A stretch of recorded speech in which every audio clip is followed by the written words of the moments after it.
How much will insurance pay? That's a big question following the massive fire at 310 at NuLu. The building will most likely be torn down and residents are not even allowed back inside to collect their belongings. WDRB's Richard Essex found out that life goes on after this big fire, but in borrowed clothes. The Louisville Fire Department has 2 fire trucks, one poised at each end of the building. This one is charged up and ready to go at a moment's notice. Everything inside of that building, personal items, clothes, computers, everything is trapped inside of that building. Most of the people who live there are now at this hotel across the street. We're in the process of figuring out all the paperwork that's needed to cover my hotel until I can get a new apartment. Michelle Hollenbeck is in the process of finishing her PhD in microbiology. The apartment she calls home for the past 3.5 years is on the top floor of the building. The fire created a hole in her apartment she didn't want or need. She ran for the fire wearing a coat over her pajamas and carrying her gecko.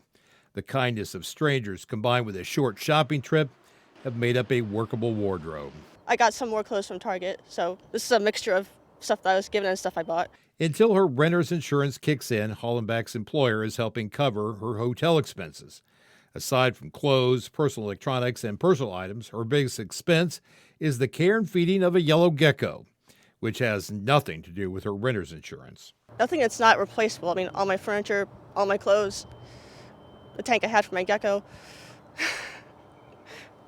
She's in a tank that's much too small for her now, so I need to get a bigger one. Most everything she owns is trapped in the building.